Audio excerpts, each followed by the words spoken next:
अभ्यास का समय हो गया है पुत्र। कहाँ हो भीम? लगता है भीम अपने वनवासी मित्रों के साथ वन विहार के लिए चला गया है।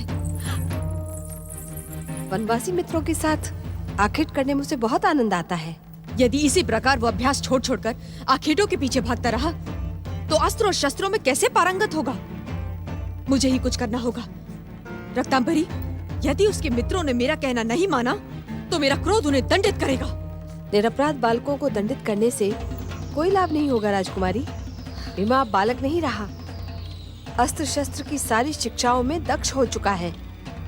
उसके प्रहारों में वो तीव्रता है जो मैंने कहीं नहीं देखी।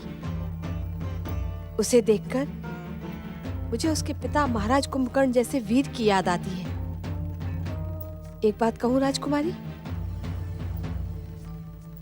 यदि आप उस पर इस प्रकार बंधन लगाएंगी तो वो आपसे और दूर भागेगा। तो मैं क्या करूं रक्तांबरी? राजकुमारी जी, आप उसे उसके पिता के शत्रुओं का परिचय दें। प्रतिशोध के जो बीज आपने उसके शरीर रूपी भूमि पर जन्म के समय से बोए थे, अब उनकी फसल काटने का समय आ गया है राजकुमारी। तुम ठीक कह रही हो रक्तांबरी। भीम को उसके महान पिता कुंभकर्ण के हत्यारे राम और लक्ष्मण से प्रतिशोध लेना ही होगा, नहीं तो महाराज कुंभकर्ण की आत्मा को शांति नहीं मिलेगी। मैं एक क्षण भी व्यर्थ किए बिना उसे उसके पिता के हत्यारों का परिचय देती हूँ। भीम, भीम! नारायण नारायण नारायण, लक्ष्मी नारायण नारायण नारायण नारायण। ये मैं क्या देख रहा हूं? कहीं मुझे भ्रम तो नहीं हो रहा है? लंका युद्ध के पश्चात मर्यादा पुरुषोत्तम श्री राम और उनके अनुज सुमित्रा नंदन लक्ष्मण ने पृथ्वी लोक से राक्षस जाति का अंत कर दिया था। फिर ये राक्षस जीवित कैसे बच गया? नारायण नारायण, इसका पता तो मुझे लगाना ही होगा। चलो नारद, नारायण नारायण।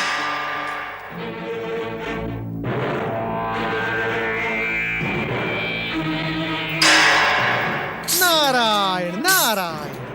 कौन हो तुम? मैं कौन हूँ? मैं कौन हूँ ये तो मैं तुम्हें बाद में बता दूंगा, परंतु ये तो बताओ तुम कौन हो? असुर हो, मनुष्य हो, राक्षस हो, अथवा नारायण? तुम्हें दिख नहीं रहा मैं कौन हूँ? हाँ, दिख तो रहा है परंतु विश्वास नहीं हो रहा है।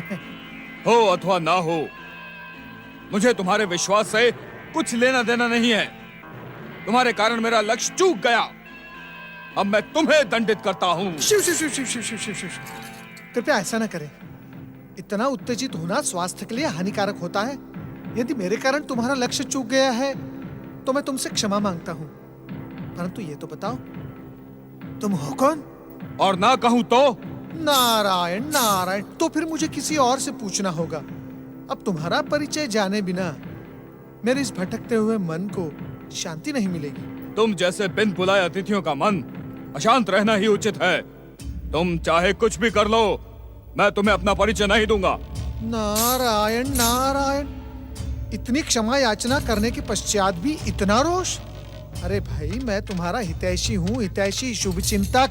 किंतु मैं कैसे मान लूं कि तुम मेरे हितैषी हो, शुभचिंतक हो? नारायण नारायण, यदि मैं तुम्हारा शुभचिंतक ना होता तो मैं तुम्हारे समीप ही ना आता। मैं तो केवल तुम्हारा परिचय जानना चाहता हूँ भैया।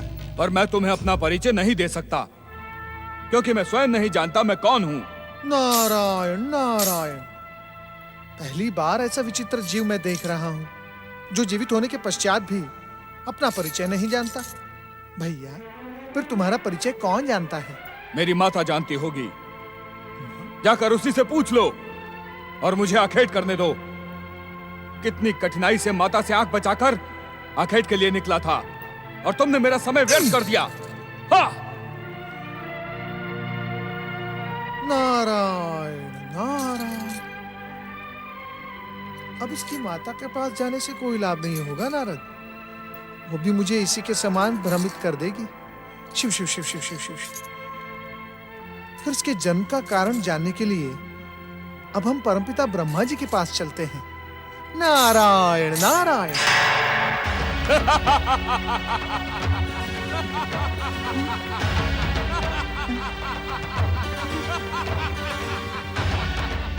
ब्रह्मदेव, ब्रह्मदेव, अपने ध्यान को विराम दें।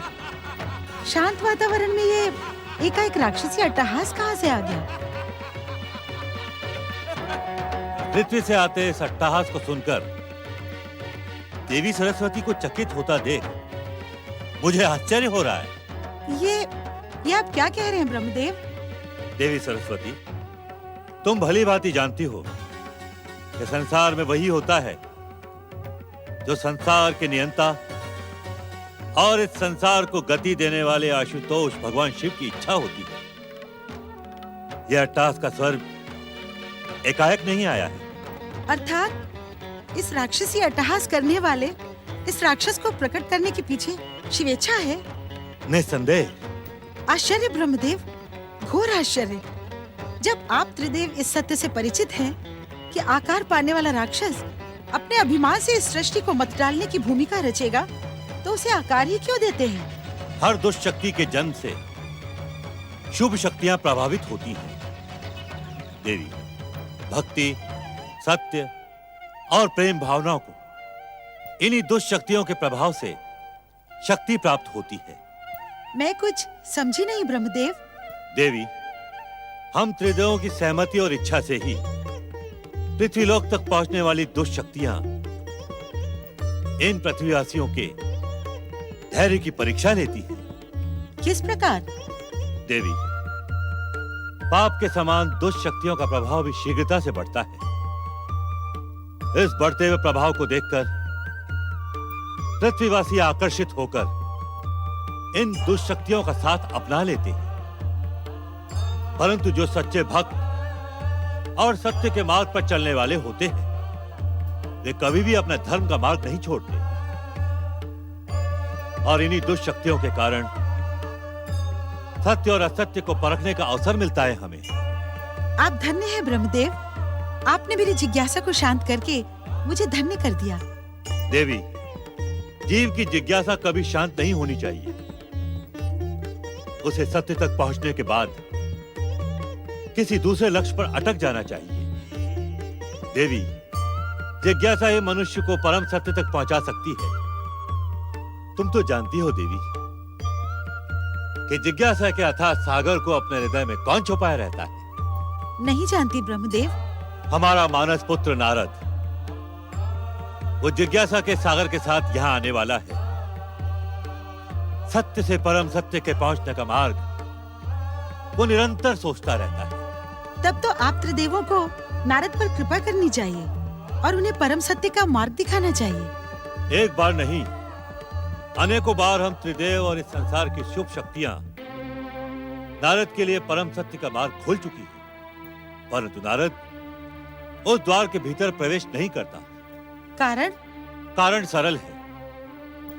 नारद परम सत्य के द्वार पर एक बार नहीं, अनेकों बार पहुंचना चाहता है। वो जानता है कि वो इस द्वार के भीतर जाकर जिज्ञासा से मुक्त हो जाएगा, परंतु अपने भाई दक्ष प्रजापति के श्राप के कारण वो जिज्ञासा के अथाह सागर में भटकता ही रहता है। ओम ब्रह्मणे नमः। ओम सरस्वती देवे नमः। नारद, आज तुम मुझसे कुछ पूछो, उससे पहले मैं तुमसे एक प्रश्न करना चाहता हूं। वन में वो राक्षस दिखाई पड़ गया, मैं तो चकित हो गया ना परमपिता। क्यों? राक्षस को देखकर चकित होने की क्या आवश्यकता है? नारायण नारायण। परमपिता, मैंने तो यही सुना था कि सुमित्रा नंदन लक्ष्मण जी ने लंका विजय के पश्चात पृथ्वी से राक्षस जाति का अंत कर दिया था। फिर ये राक्षस जीवित कैसे बच गया? शेषनाग के अवतार लक्ष्मण जी का प्रण केवल उन्हीं राक्षसों के लिए था जो पृथ्वीवासियों पर अत्याचार कर रहे थे। एक बात और है नारद, कि जिस समय लक्ष्मण जी अपने प्रण के अनुसार राक्षस जाति का संहार कर रहे थे, उस समय भीमासुर अपनी माता के गर्भ में था। नारायण नारायण। भीमासुर? परमपिता, ये भीमासुर कौन है? नारद, भीमासुर वही है जिससे वन में भेंट करके तुम भागे भागे ब्रह्मलोक चले आए। और तुम ये जानकर और अधिक चकित हो जाओगे कि भीमासुर लंकेश्वर रावण के छोटे भाई कुंभकर्ण की वीर शक्ति से जन्मा है। नारायण नारायण। क्या कुंभकर्ण ने विवाह किया था? ये कैसा अज्ञानियों जैसा प्रश्न कर रहे हो नारद? विवाह न होता तो पुत्र कहां से आता? कुंभकर्ण का विवाह सह्याद्री के दैत्यराज भल्लातक की पुत्री कर्कटी के साथ हुआ था। ब्रह्मदेव, कुंभकर्ण की प्रचंड शक्ति से जन्मे भीमासुर का भविष्य क्या होगा? भीमासुर का भविष्य उज्जवल है। आने वाले समय में भीमासुर राक्षस जाति का नेतृत्व करेगा। प्रतिशोध के ज्वालामुखी के समान धधकती उसकी माता कर्कटी उसके भीतर प्रतिशोध का लावा भरेगी। परंतु इसके पहले भीमासुर अपने प्रतिशोध का विस्फोट करे। तुम्हें अपनी चतुराई का प्रयोग करना होगा नारद। नारायण नारायण।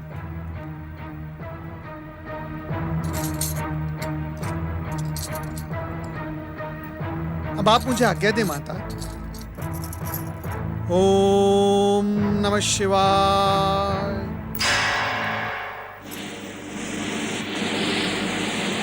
भीम, पुत्र भीम, भीमा, कहाँ हो तुम पुत्र? भीम,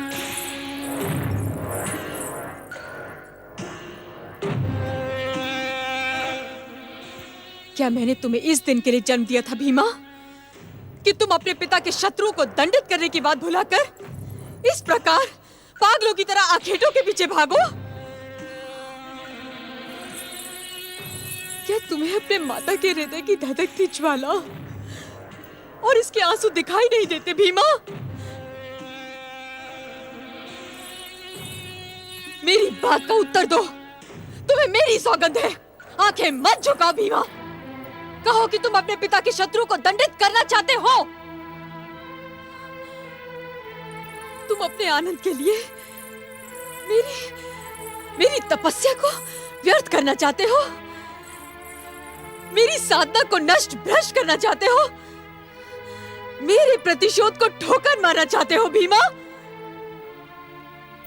मेरी समझ में कुछ नहीं आता माता। तुम क्या कह रही हो? किसके लिए कह रही हो? कौन है मेरे पिता का शत्रु? कुमार, यदि आप अपनी माँ की बात धैर्यपूर्वक सुनेंगे तो सब कुछ समझ में आ जाएगा। आप नहीं जानते हैं, यदि आपकी माता आज जीवित है तो केवल इसी साधना के साथ कि एक दिन आप उनके प्रतिशोध को पूरा करेंगे और अपने पिता के हत्यारों को दंडित करेंगे। मैंने बचपन से ही अपनी माता को रोते बिलखते और बात बात पर क्रोध करते हुए देखा है। काकी, माता जिन शत्रुओं के विषय में बात करती रहती है उनके विषय में उसने मुझे आज तक कुछ नहीं बताया। और यदि आज भी इन्होंने मेरे पिता के हत्या करने वाले शत्रुओं के विषय में मुझे नहीं बताया तो मैं इनके व्यंग्य बाण सहन करने के स्थान पर यमन छोड़कर चला जाऊंगा। क्या तू वन छोड़कर चला जाएगा? अपनी माता को छोड़कर चला जाएगा तू? मेरे प्रतिशोध को अधूरा छोड़कर चला जाएगा भीमा? हाँ माता, यदि तुमने मेरे पिता के शत्रुओं का नाम नहीं बताया तो सचमुच चला जाऊंगा। तो सुन उनके नाम। वो है अयोध्या के राजा राम, उनका भाई लक्ष्मण और उनका सेवक हनुमान। ये सब तुम्हारे पिता के घोर शत्रु है पुत्र। इन्होंने ही तुम्हारे महान पिता कुंभकर्ण का वध किया था। यदि तुमने इन्हें दंडित नहीं किया ना तो मैं इस पहाड़ी से कूदकर आत्महत्या कर लूंगी पुत्र। नहीं माता, नहीं, इसकी आवश्यकता नहीं पड़ेगी। इसी समय से राम, लक्ष्मण और हनुमान मेरे घोर शत्रु हैं। मैं उन तीनों को जीवित नहीं छोड़ूंगा। अपने महान पिता की हत्या का भयानक दंड दूंगा। सच तो यह है माता, यदि तुमने मुझे पहले ही उनके विषय में बता दिया होता तो अब तक वो यमलोक पहुंच गए होते। ठहरो भीमा, इस प्रकार उत्तेजित होकर तुम अपने शत्रु को परास्त नहीं कर सकते। माता, क्या तुम्हें अपने दूत पर विश्वास नहीं? क्या तुम्हें अपने पुत्र की शक्ति पर विश्वास नहीं?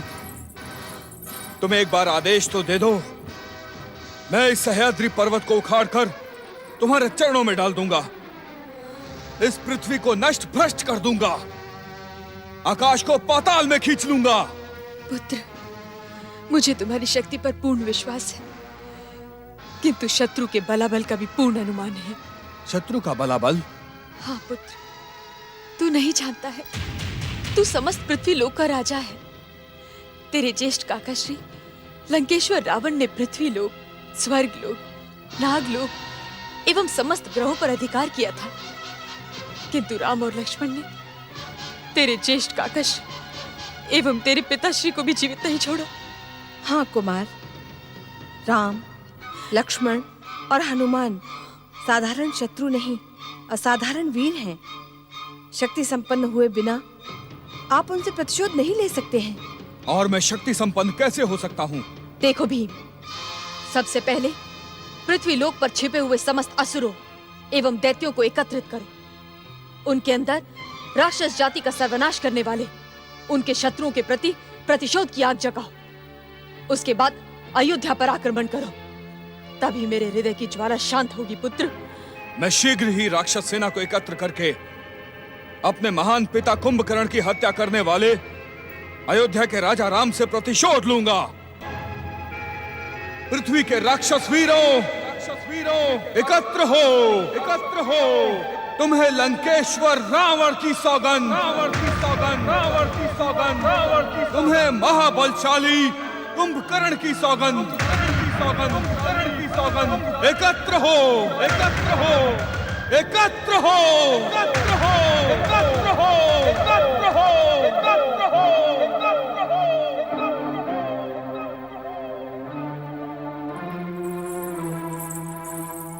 राजकुमारी, आप कहाँ जा रही हैं? राजकुमारी, राजकुमारी, रुक जाइए राजकुमारी। नहीं रक्तांबरी, आज मुझे मत रोको। वर्षों से प्रतिशोध की जो ज्वाला मेरे हृदय में भड़क रही थी, आज उसमें विस्फोट हो गया है। वो तो ठीक है, पर आप जा कहाँ रही हैं? मैं असुरों के आराध्य देव भगवान भोले शंकर को धन्यवाद देने जा रही हूँ। उन्हीं की कृपा से आज मेरे पुत्र भीम ने मेरे प्रतिशोध को पूरा करने की सौगंध ली है। नदी किनारे मैं शिवलिंग बनाकर शिव का पूजन करूंगी। ये क्या रक्तांबरी, तुम मुझे जाने नहीं देना चाहती? नहीं, कारण? आपका प्रतिशोध पूरा नहीं हुआ है राजकुमारी।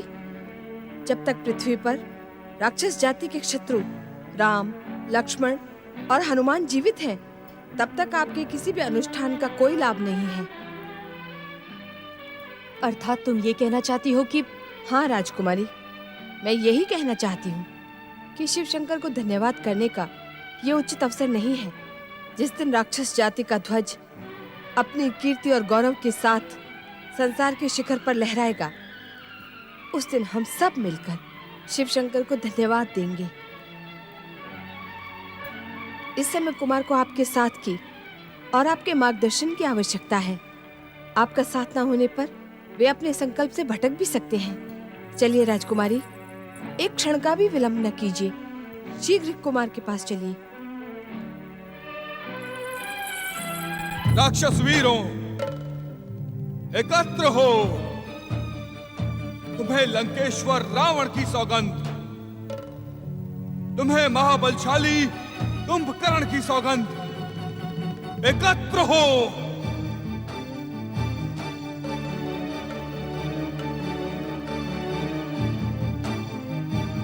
एकत्र हो। राक्षस वीरों, एकत्र हो।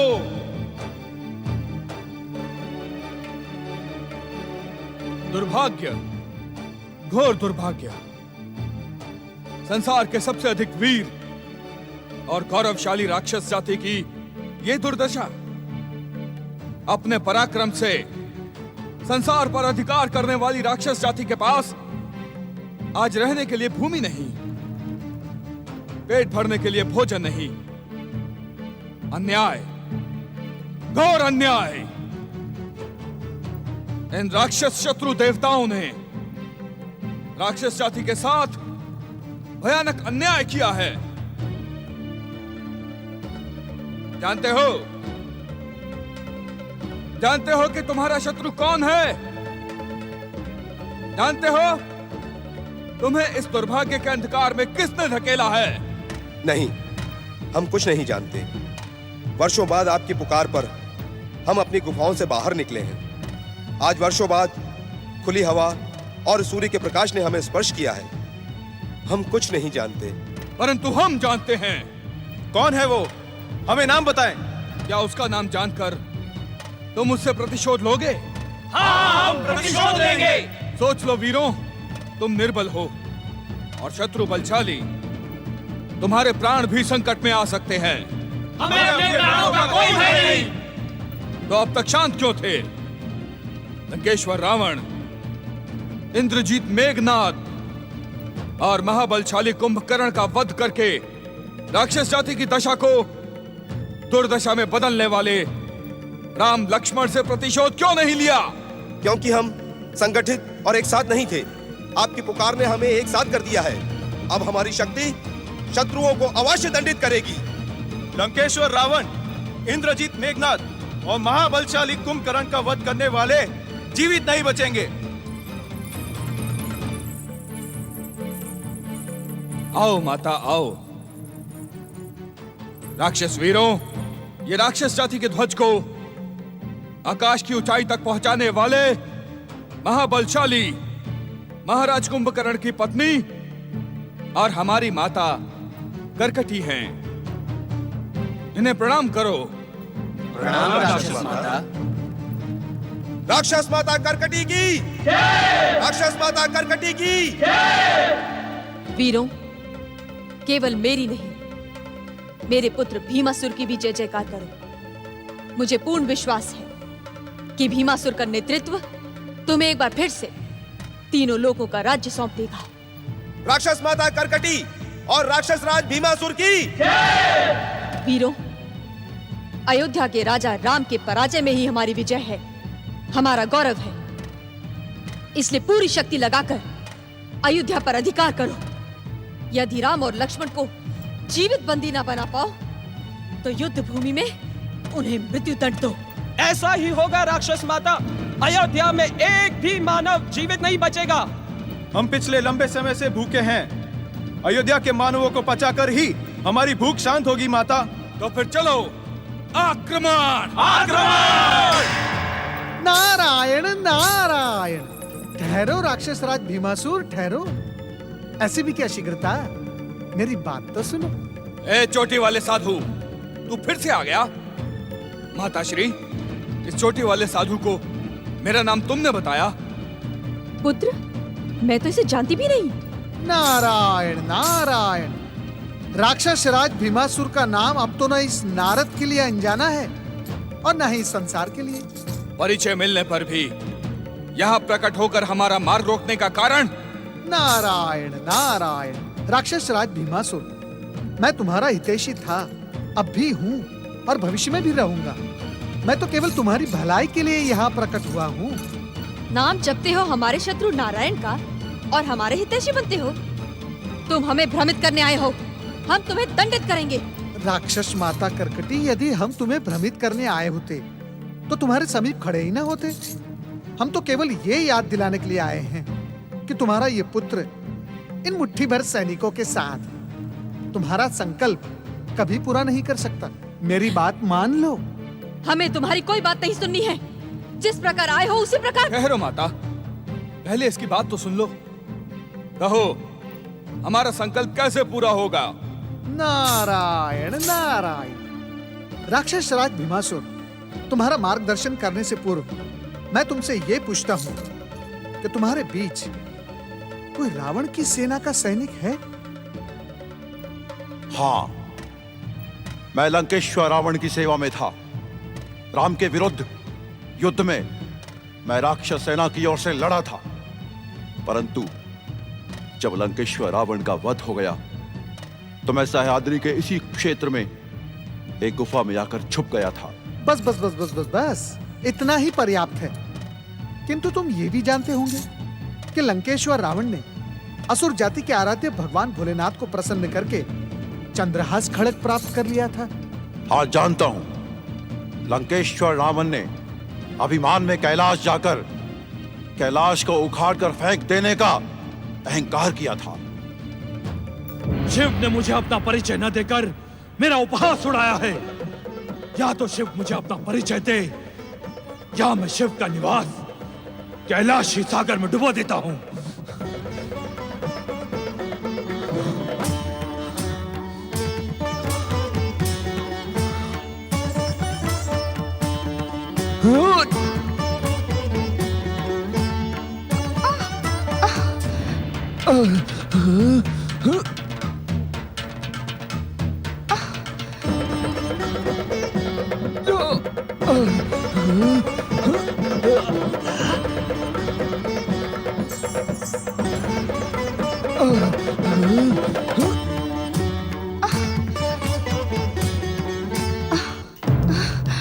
ये क्या हो रहा है स्वामी?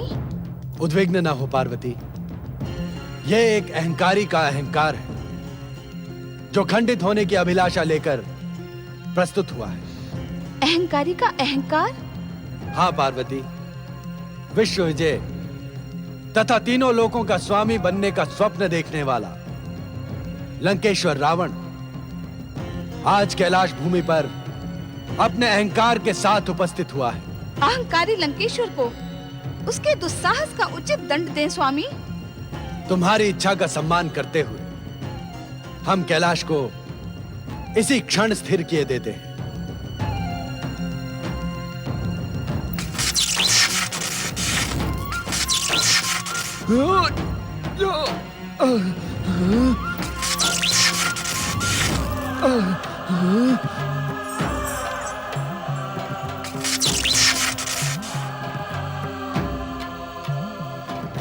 हर हर महादेव, हर हर महादेव, हर हर महादेव, हर हर महादेव, हर हर महादेव, हर हर महादेव। अब तुझे सत्य का ज्ञान हुआ ना मूर्ख? रावण, भोलेनाथ, प्रभु भोलेनाथ, शिव शंकर, त्रिलोकीनाथ, आशुतोष भगवान शिव शंकर, देवों के देव महादेव भोलेनाथ। इस संसार में जन्म लेने वाला कोई भी जीव आपकी महिमा से अपरिचित नहीं होता। मैं अभागा भी आपकी महिमा से पूर्व परिचित था, परंतु मेरे मिथ्या अहंकार ने मेरी बुद्धि को भ्रष्ट कर दिया था भोलेनाथ। ज्ञात होते हुए भी मैंने आपकी महानता को चुनौती देने का दुस्साहस किया। मेरी दुष्टता क्षमा योग्य नहीं आशुतोष। मुझे दंड दे, मुझे दंड दे भोलेनाथ, मुझे दंड दे। उठो रावण, तुम्हारे द्वारा रचित यह स्तोत्र शिव तांडव स्तोत्र के नाम से चिरकाल तक प्रसिद्ध रहेगा तथा शिव भक्तों को प्रेरणा प्रदान करेगा। आशुतोष भगवान शिव शंकर की। हम तुम्हें वरदान देने को उत्सुक है रावण। अपने योग्य कोई भी वरदान मांगो। दंडित करने के स्थान पर वरदान? वास्तव में आप महान हैं भोलेनाथ, देवादिदेव महादेव। मेरे योग्य आप जो भी समझे वही मुझे प्रदान करें। लंकेश्वर रावण, लो ये चंद्रहास खड़ग धारण करो। ये तुम्हारी शत्रुओं से रक्षा करेगा। किंतु स्मरण रहे लंकेश्वर, यदि तुमने इसका दुरुपयोग करने की चेष्टा की तो यह तुम्हें निशस्त्र कर हमारे पास लौट आएगा।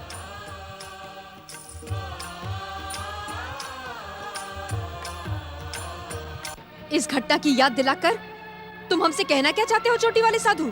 नारायण नारायण राक्षस माता, मैं कहना कुछ नहीं चाहता, केवल प्रेरित करना चाहता हूं, प्रेरित। यदि आपका ये पुत्र आपका संकल्प पूर्ण करना चाहता है तो उसे शिव कृपा प्राप्त करनी होगी। तभी वो रावण और कुंभकर्ण की भांति सातों द्वीपों का स्वामी बन सकता है। भक्ति से प्राप्त की हुई वरदान की शक्ति ही तुम्हें सफलता के शिखर तक पहुंचा देगी। मेरी बात मानो, ओम ब्रह्मणे नमः का जाप करते हुए परमपिता ब्रह्मा जी की आराधना तब तक करो जब तक वे प्रसन्न होकर तुम्हें वरदान न दे दें। पुत्र, ये हमें भ्रमित करना चाहता है, इसकी बात पर विश्वास मत करो। नारायण नारायण, यदि तुम्हें मेरी बात पर विश्वास नहीं है तो श्री राम पर आक्रमण करके देख लो। अयोध्यापति श्री राम तो क्या, महाबली हनुमान की हुंकार भी तुम सबको नष्ट भ्रष्ट कर डालेगी। पराजय का परिणाम तुम सबके सामने आ ही जाएगा। ओम नमः शिवाय।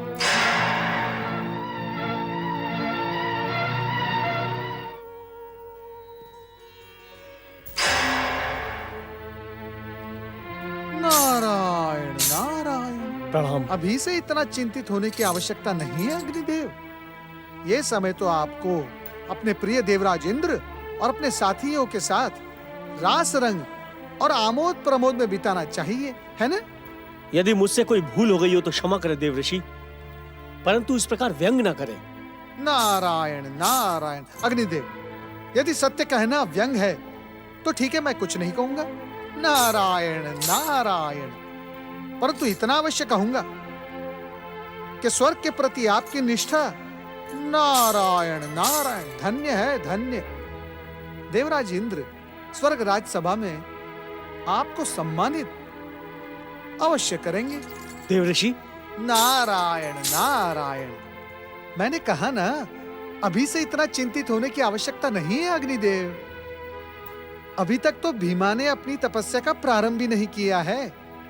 हाँ, ये सत्य है, परमपिता ब्रह्मा जी से संकेत पाकर मैंने भीमा को तपस्या का मार्ग अवश्य बताया है, परंतु इस समय भीमा अपनी माता और अन्य असुरों के साथ मेरी सत्यता पर केवल विचार कर रहा है, विचार। संसार में आपकी सत्यता पर कोई संदेह नहीं करता देव ऋषि। आपके संकेत और परामर्श को मान दुष्ट देव शत्रु भीमा परम पिता ब्रह्मा जी की आराधना करने निकल चुका है। तब तो आपकी चिंता अनावश्यक नहीं है अग्निदेव, परंतु उसका उपाय है। उपाय बहुत सरल है। मैं वही उपाय जानना चाहता हूँ देव ऋषि, कृपा करके हमारा मार्गदर्शन कीजिए। नारायण नारायण, अग्निदेव, मार्गदर्शन उसका किया जाता है जो मार्गदर्शक के सुझाव को माने। देव ऋषि, आप हम देवताओं के ऋषि हैं। आज तक आपने जो भी परामर्श दिया, हम देवताओं ने उसका परम सत्य समझकर पालन किया। आज हमें आपके मार्गदर्शन की आवश्यकता है, हम पर दया करें देव ऋषि। नारायण नारायण, उठे अग्निदेव उठे। आज आप इतना अधिक आग्रह कर ही रहे हैं तो चलो बता ही देता हूँ, परंतु इतना स्मरण रहे, मेरे बताने के पश्चात देवताओं को कोई लाभ होने वाला नहीं है। आप ऐसा क्यों कह रहे हैं देव ऋषि? वो इसलिए कि उसका भी एक कारण है। मेरे उपाय को भले ही आप मान जाएं, परंतु आपके प्रिय देवराज इंद्र नारायण नारायण वो तो भूल कर भी नहीं मानेंगे। मानेंगे, अवश्य मानेंगे। स्वर्ग का संकट टालने वाला उपाय सुनकर देवराज प्रसन्न हो जाएंगे। वे कठिन से कठिन परीक्षा देने को प्रस्तुत हो जाएंगे। नारायण नारायण, अग्निदेव, मैंने पहले भी कहा आपसे कि उपाय बहुत सरल है। जो तपस्या करके भीमासुर शक्ति एकत्रित करने जा रहा है, वही तपस्या यदि आप करें तो स्वयं आप देवता वरदान प्राप्त कर सकते हैं भीमासुर को परास्त करने का। नारायण नारायण, परंतु सावधान अग्निदेव, तपस्या करके वरदान पाने के लिए आप देवताओं के भीतर भीमासुर के समान दृढ़ इच्छा शक्ति होनी चाहिए। ओम नमः शिवाय।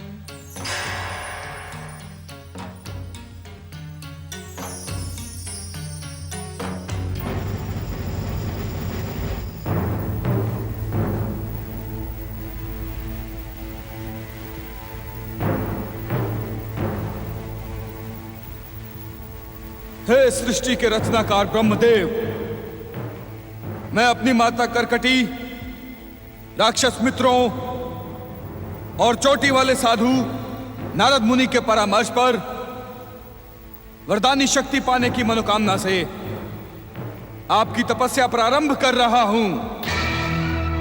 मेरी मनोकामना शीघ्र ही पूरी करे ब्रह्मदेव। ओम ब्रह्मणे नमः। ओम ब्रह्मणे नमः। ओम ब्रह्मणे नमः। ओम ब्रह्मणे नमः। ओम ब्रह्मणे नमः। ओम ब्रह्मणे नमः। ओम ब्रह्मणे नमः। ओम ब्रह्मणे नमः। ओम ब्रह्मणे नमः। वो देखिए देवराज, ओम ब्रह्मणे नमः। ये सब देवर्षि नारद की कुटिलता का ही परिणाम है। देवताओं के ऋषि होने का ढोंग करने वाले देवर्षि नारद ने ही इसे ब्रह्मदेव की आराधना का परामर्श दिया है। देवराज, मुझे तो ये भीमासुर अपने पिता कुंभकर्ण के समान वीर और पराक्रमी दिखाई दे रहा है। याद करें देवराज, जब इसके पिता कुंभकर्ण को ब्रह्मदेव वरदान देने पधारे थे, तब हमने देवी सरस्वती को प्रसन्न करके कुंभकर्ण को भ्रमित करवा दिया था।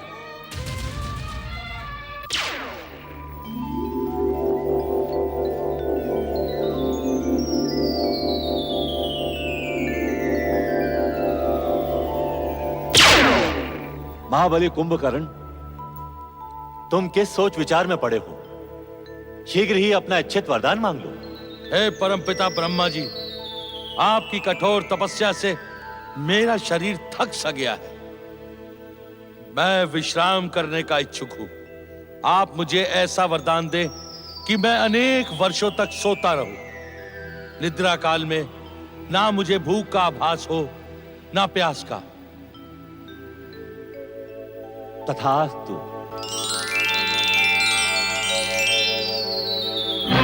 परंतु बार बार ऐसा करना संभव नहीं है। ब्रह्मदेव हम पर रुष्ट भी हो सकते हैं। हमें अपनी सात्विक शक्ति से शापित और बहिष्कृत भी कर सकते हैं। आप ठीक कहते हैं देवराज, हमें इस दुष्ट देव शत्रु को रोकने का कोई और उपाय सोचना होगा। यदि ये भयानक असुर ब्रह्मदेव से वरदान प्राप्त करने में सफल हो गया, तो हम देवताओं की सुख शांति भंग हो जाएगी। उचित तो यही होगा देवराज कि हम इसकी तपस्या भंग करने का कोई उपाय सोचें। सोचना क्या है अग्निदेव, हम अपनी दिव्य शक्ति से इसे यमलोक पहुंचा देंगे। न रहेगा बांस, न बजेगी बांसुरी। जब ये दुष्ट स्वयं ही जीवित नहीं रहेगा, तो स्वर्ग पर संकट कैसा? अभी तो इसने तपस्या प्रारंभ की है। केवल देव ऋषि को ही इसकी तपस्या का ज्ञान है। यदि हम इसका वध कर दें, तो किसी को कोई आपत्ति नहीं होगी। आप किस सोच में पड़े हैं देवराज? यदि हमारे विचारों से सहमत हो तो आज्ञा दें। हम अभी अपनी दिव्य शक्ति से इस दुष्ट को यमलोक पहुंचा देते हैं। अभी नहीं अग्निदेव, अभी नहीं। इस देव शत्रु को यमलोक पहुंचाने के लिए हमें दिन के उजाले का नहीं, रात के अंधेरे का प्रयोग करना होगा। ऐसे हम इस पर प्रहार करेंगे जिससे यह प्रतीत हो कि किसी हिंसक पशु ने इसे अपना आखेट बना लिया।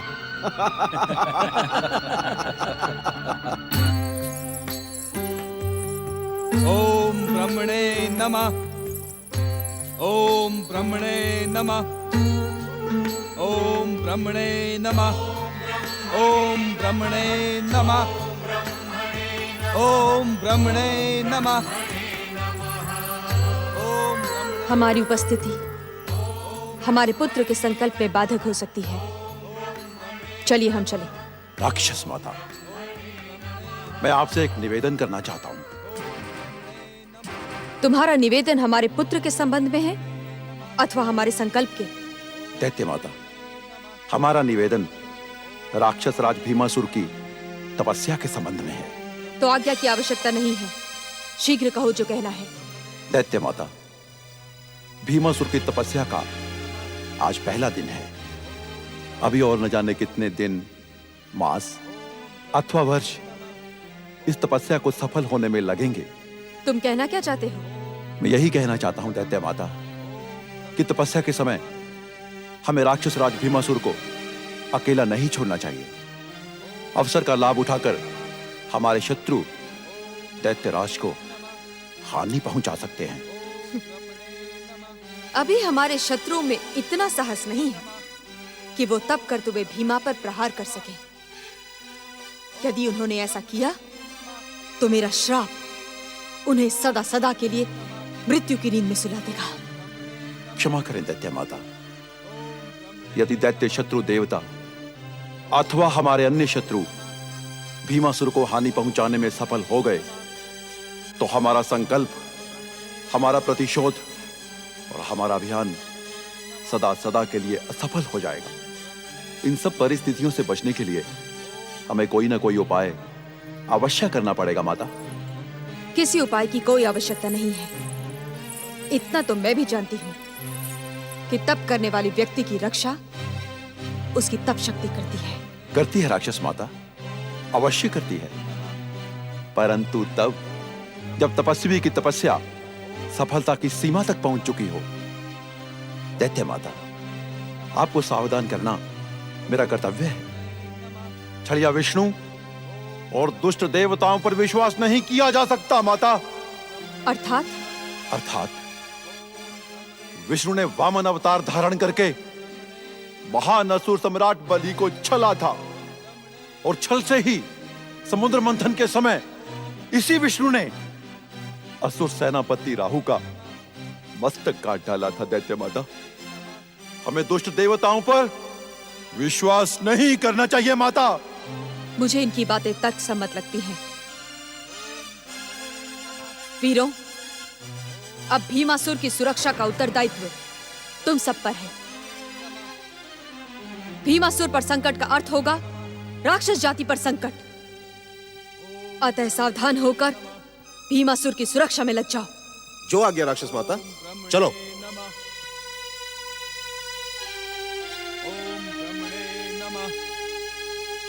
ओम ब्रह्मणे नमः। आइए दैत्य माता। ओम ब्रह्मणे नमः। ओम ब्रह्मणे नमः। ओम ब्रह्मणे नमः। ओम ब्रह्मणे नमः। ओम ब्रह्मणे नमः। ओम ब्रह्मणे नमः। ओम ब्रह्मणे नमः।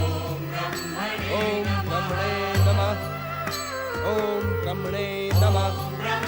ओम ब्रह्मणे नमः। इससे अच्छा अवसर हमें नहीं मिलेगा देवराज।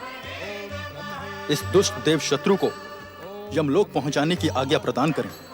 वरुण देव, इसमें आज्ञा की कोई आवश्यकता नहीं है। शीघ्र ही इस देव शत्रु को दंडित करें।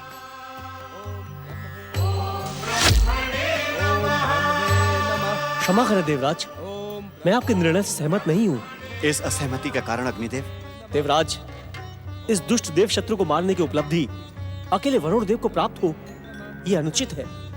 इसे सबसे पहले मैंने देखा था, इसलिए इसे मारने का पहला अधिकार मेरा है। देवराज, यह अधिकार किसी एक को नहीं बल्कि हम तीनों वरिष्ठ देवताओं को मिलना चाहिए।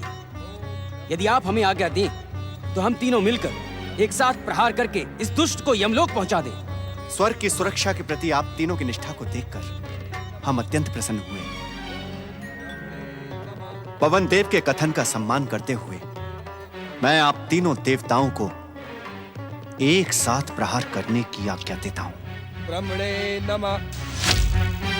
ओम ब्रह्मणे नमः। प्रहार करने की भूल न करना, अन्यथा प्राणों से हाथ धो बैठोगे। इन दुष्ट दैत्य शत्रुओं को समाप्त कर दो। नहीं, इन्हें माता करकटी के पास ले चलो। वे ही इनकी दुष्टता को दंडित करेंगी। चलो चलो चलो चलो चलो चलो। ओम ब्रह्मणे नमः।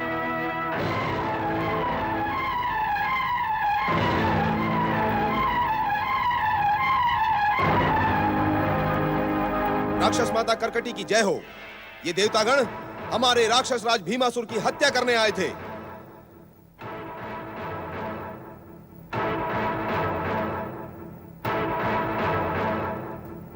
तुम में से देवताओं का राजा इंद्र कौन है? मौन क्यों हो? मेरी बात का उत्तर दो। यदि मेरी बात का उत्तर नहीं दिया तो ये वीर असुर तुम्हें खौलते हुए तेल में डाल देंगे। देवराज, हमें अदृश्य हो जाना चाहिए, अन्यथा ये दुष्टा हमारी कीर्ति को नष्ट कर डालेगी। हम अपमानित होकर रह जाएंगे। ये कान में क्या बातें हो रही हैं? मेरे प्रश्न का उत्तर दो।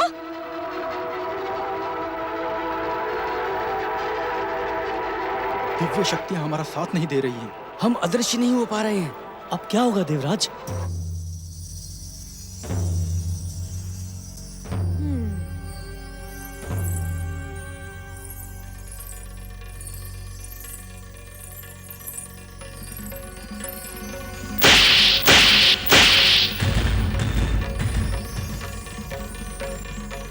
अच्छा, तो तुम हो देवराज इंद्र। तुम्हारी तो मैं ऐसी दुर्दशा करूंगी कि तुम दर्पण में स्वयं को भी नहीं पहचान पाओगे। असुर वीरों, खौलते हुए तेल का प्रबंध किया जाए। जो आज्ञा दैत्य माता।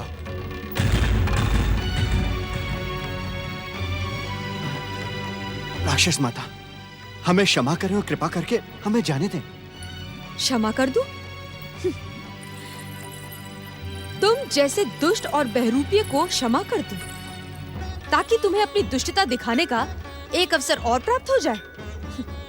तुम तो क्षमा के योग्य ही नहीं हो। ब्रह्मा जी के कहने पर मेघनाद ने तुम्हें एक बार क्षमा किया था, उसी का पुरस्कार देने आते भीमासुर को। तुम तो अपमानित और दंडित करने योग्य हो।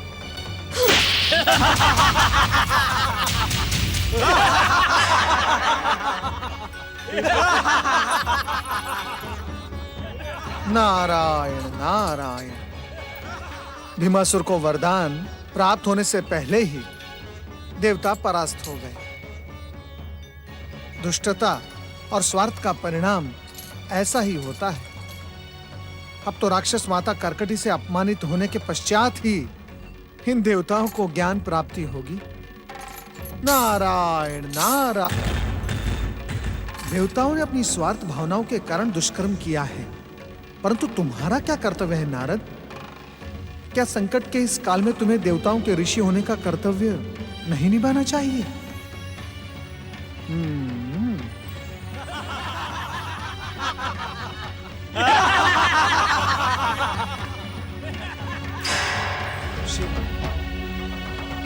दैत्य माता की जय हो। दैत्य माता, खौलता हुआ तेल इन दुष्ट देवताओं की प्रतीक्षा कर रहा है। यदि आपकी आज्ञा हो तो। आज्ञा तो पहले ही दे दी थी। डाल दो इन्हें खौलते हुए तेल में। चलो। नारायण नारायण। राक्षस माता कर्कटी की जय हो। धन्य है तुम्हारा कौशल और धन्य है तुम्हारी सूझबूझ। यदि तुम सावधान न होती तो दुष्ट देवता अपने स्वार्थ में सफल हो जाते।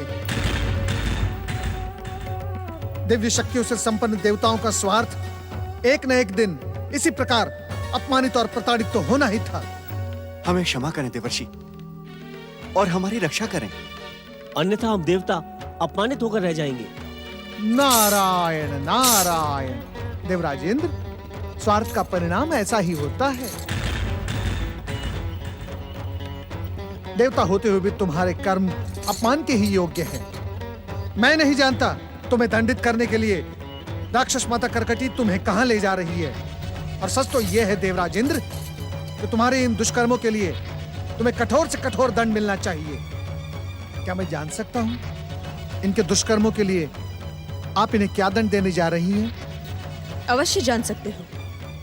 हमारी आज्ञा से इन दुष्ट देवताओं को खौलते हुए तेल की कढ़ाई में डाल दिया जाएगा।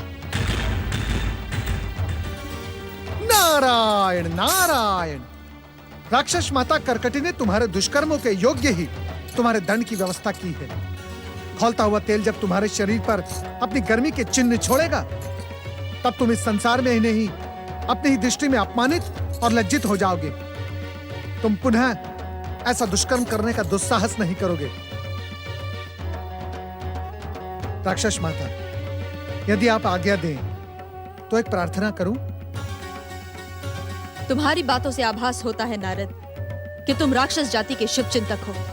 तुम्हें आगे की आवश्यकता नहीं है, कहो जो कहना है। राक्षस माता, मैं कहना वहना कुछ नहीं चाहता। मैं एक समस्या बताना चाहता हूँ। समस्या? यह तो सच है, इन देवताओं के दुष्कर्म दंड के योग्य है। यदि इन्हें दंडित कर दिया तो क्या होगा? अनर्थ हो जाएगा, अनर्थ। अनर्थ? मैं कुछ समझी नहीं। नारायण नारायण। राक्षस माता, यदि इन देवताओं को दंडित किया तो इसका प्रभाव सीधा भीमासुर की तपस्या पर पड़ेगा और फिर भीमासुर की तपस्या असफल होकर रह जाएगी। नारायण नारायण।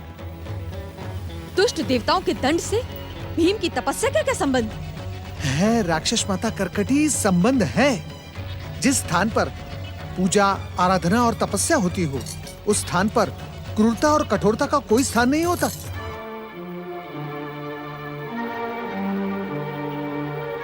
राक्षस माता, यदि देवता इस स्थान पर दंडित हुए तो परमपिता ब्रह्मा जी इस स्थान पर भीमासुर को वरदान देने कभी नहीं आएंगे। नारायण नारायण। इसमें क्या समस्या है? यदि बात केवल स्थान की है तो हम इन दुष्ट देवताओं को यहां नहीं, किसी अन्य स्थान पर दंडित करेंगे। सोचोगे तो उतना ही जितनी तुम्हारे पास बुद्धि है। नारायण नारायण। किस सोच में पड़ गए नारद? नहीं नहीं राक्षस माता कर्कटी, मैं तो विचार कर रहा हूं कि इन दुष्ट देवताओं को यदि किसी और स्थान पर ले जाकर दंडित किया जाए तो क्या कहता है तुम्हारा विचार? नारायण नारायण। राक्षस माता, मेरा विचार ये कहता है, इन दुष्ट देवताओं को हम कहीं भी ले जाकर दंडित करेंगे तो उसका परिणाम तो भीमासुर को भुगतना ही होगा, क्योंकि इनके दंड का सीधा संबंध भीमासुर से है और इस समय भीमासुर साधनारत है। इसीलिए मैं आपसे ये निवेदन कर रहा हूं कि इस समय इन दुष्ट देवताओं को चेतावनी देकर छोड़ दे। नारायण नारायण। क्योंकि परमपिता ब्रह्मा जी से जिस दिन भीमासुर वरदान प्राप्त कर लेगा, उस दिन वो स्वयं इन दुष्ट देवताओं को पीड़ित और अपमानित करेगा। नारायण नारायण। दैत्य माता, मुझे तो इस चोटी वाले साधु की बात सत्य लग रही है। इस समय हमें देवताओं को चेतावनी देकर छोड़ देना चाहिए, अन्यथा दैत्यराज भीमासुर की तपस्या असफल भी हो सकती है। तुम्हें क्या इस चोटी वाले साधु की बातों पर पूर्ण विश्वास है? दैत्य माता, अन्य कोई अवसर होता तो मैं कदापि विश्वास नहीं करता, परंतु ये चोटी वाला साधु जिस प्रकार देवताओं को अपमानित कर रहा था, उससे तो यही प्रतीत होता है कि इसके और देवताओं के मध्य कोई पुराना बैर है।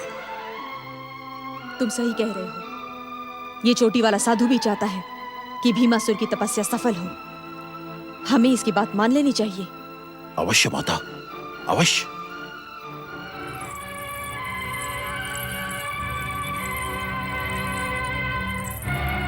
दुष्ट देवता, इस चोटी वाले साधु के कहने पर हम तुम्हें दंडित किए बिना छोड़ रहे हैं।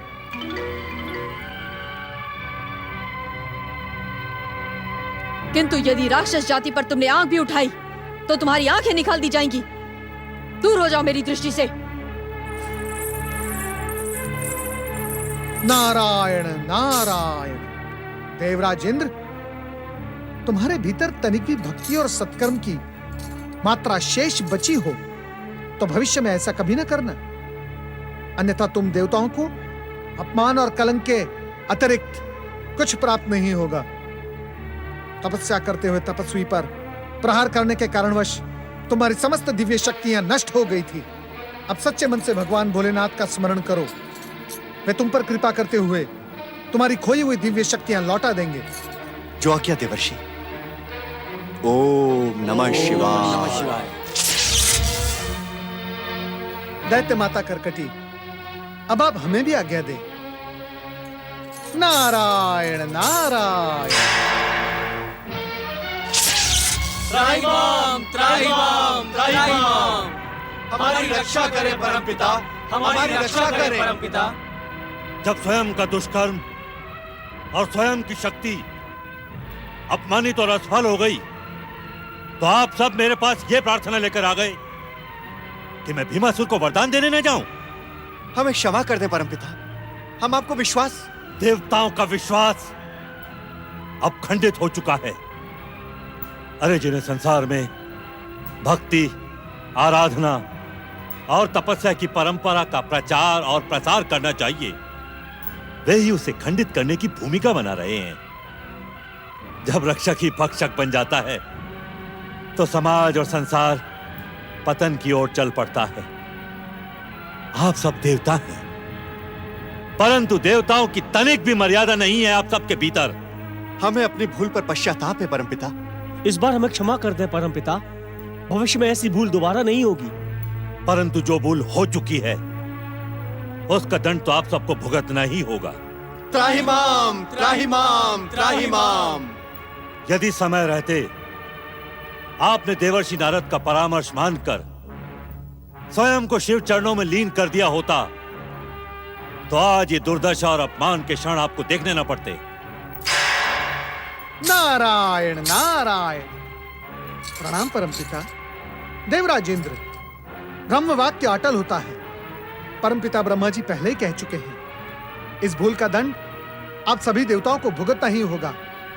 अभी भी समय है, अपना भविष्य सुधारने के लिए स्वयं को भगवान भोलेनाथ की भक्ति में समर्पित कर दो।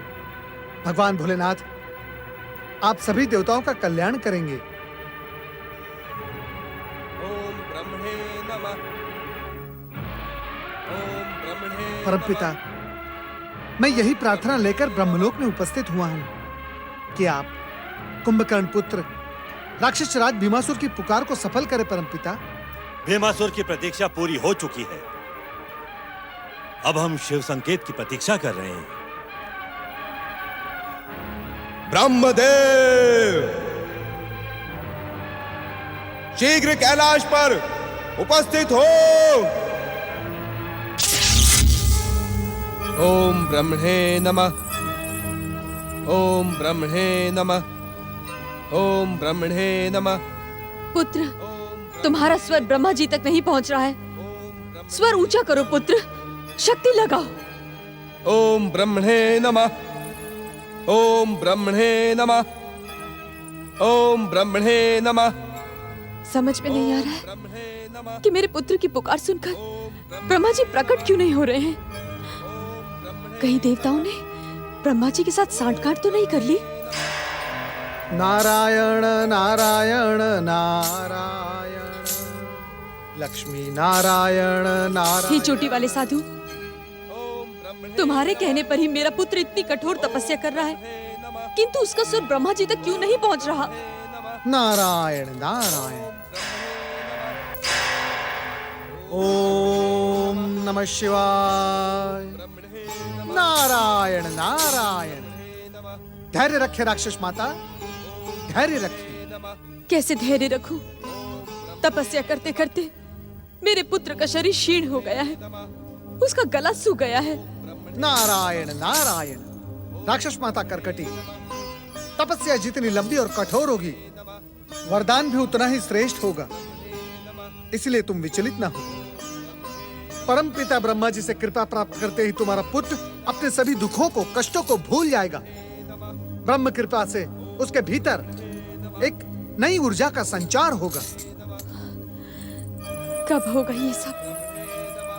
कब मिलेगा ये वरदान? राक्षस माता कर्कटी, तुम्हारे पुत्र भीमा की तपस्या अब सफलता के समीप है। सफलता की प्रतीक्षा करते करते तो अब एक युग बीत गया है। कहीं ब्रह्मा जी का मार्ग दुष्ट देवताओं ने तो नहीं रोक लिया?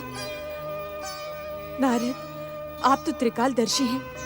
अपनी दिव्य दृष्टि से देखिए कि ब्रह्मा जी इस समय कहाँ हैं।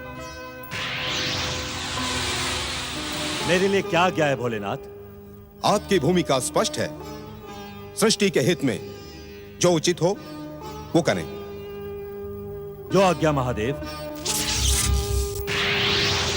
नारायण नारायण।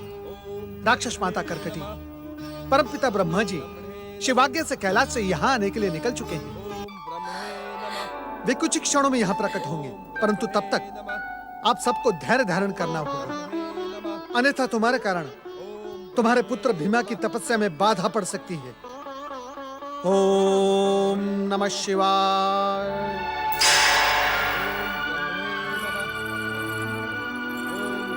दैत्य माता, हमारे यहाँ रहने से दैत्यराज भीमासुर की तपस्या में बाधा पड़ सकती है। ठीक है, हम यहाँ से हट जाते हैं।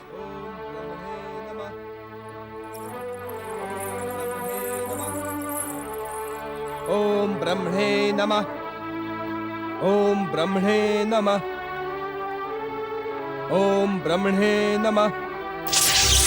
ओम ब्रह्मणे नमः। भीमासुर, ओम ब्रह्मणे नमः। कौन हो ओम तुम ब्रह्मणे और यहाँ नमः। क्यों आए हो? असुरों, ओम ब्रह्मणे नमः। तुमने धैर्य और सावधानी से ओम ब्रह्मणे नमः। भीमासुर की सुरक्षा की है, ब्रह्मणे नमः। ओम ब्रह्मणे परंतु हमें घेरना तुम्हारा ज्ञान है।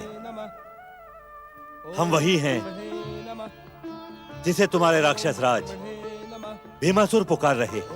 असत्य कहकर तुम हमारी आंखों में धूल नहीं झोंक सकते। असुर वीरों, घेर लो इसे और माता करकटी के पास ले चलो। मुझे तो ये बहरूपिया देवता लगता है, देवता। हाँ, इसे राक्षस माता के पास ले चलो।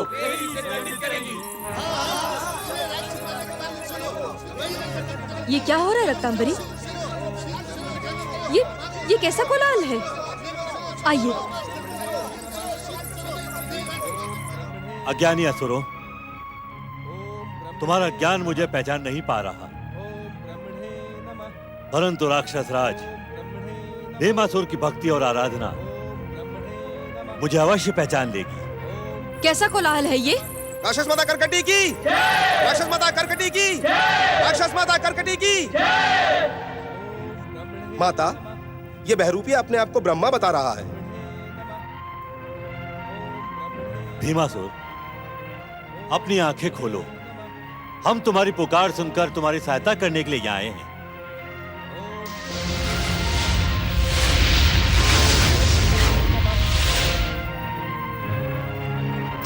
ब्रह्मदेव, ब्रह्मदेव आप?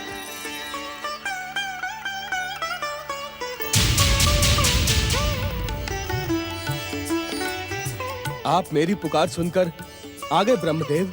ठहरो पुत्र, ये कोई बहरूपिया, कोई दैत्य शत्रु भी हो सकता है। इस पर विश्वास मत करो। नहीं माता, मैं इन्हें पहचानने में भूल नहीं कर सकता। तपस्या में लीन रहते मैं बार बार इन्हीं के मंगल स्वरूप को निहारता था। यही सृष्टि के रचनाकार हैं। ये मुझे वरदान देने और राक्षस जाति पर कृपा करने आए हैं। हे परमपिता ब्रह्मदेव, इन अज्ञानी राक्षसों को क्षमा कर दें। तुम्हें क्षमा मांगने की कोई आवश्यकता नहीं है राक्षस वीरों। प्रहरी का कर्तव्य होता है कि वो आने वाले की सत्यता का परीक्षण करे।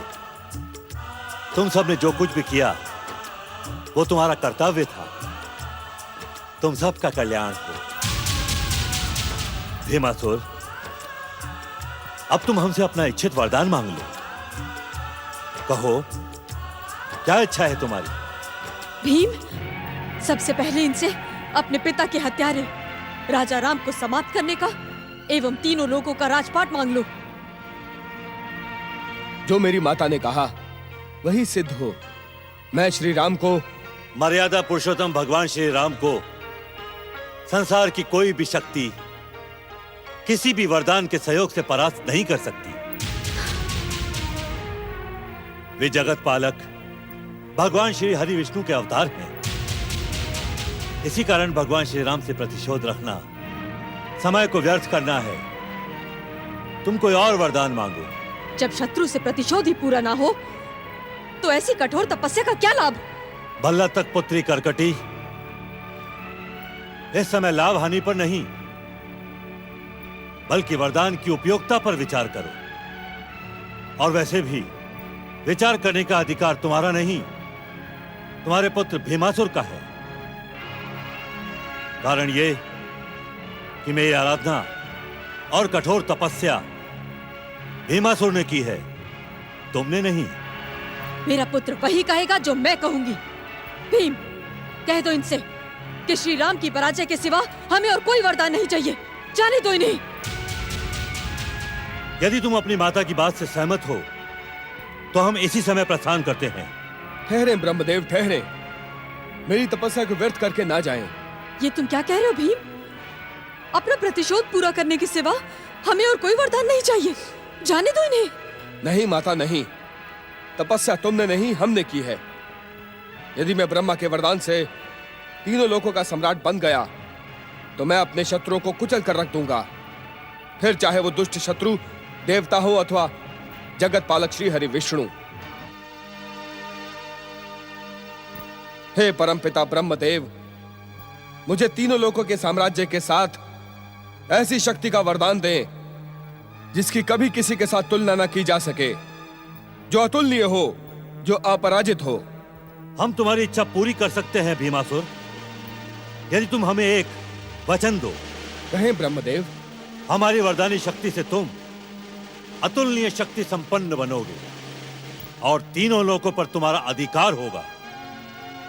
परंतु यदि तुमने शिव भक्तों को सताया तो भगवान शिव शंकर के हाथों तुम्हारी मृत्यु निश्चित है।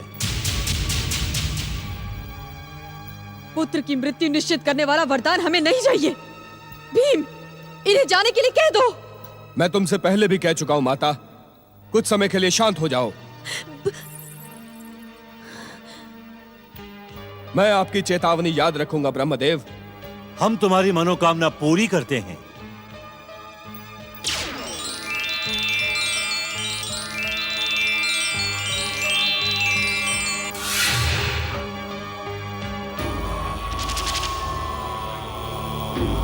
वरदानी राक्षस राज भीमासुर की, वरदानी राक्षस राज भीमासुर की। मेरी चेतावनी का ध्यान रखना भीमासुर।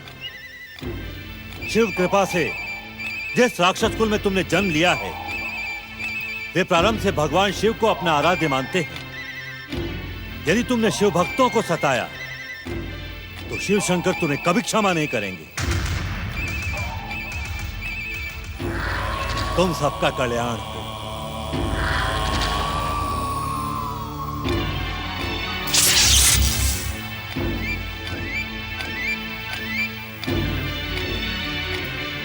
वरदानी असुरराज भीमासुर की, राक्षस राज माता करकटी और भीमासुर की, वरदानी असुरराज भीमासुर की।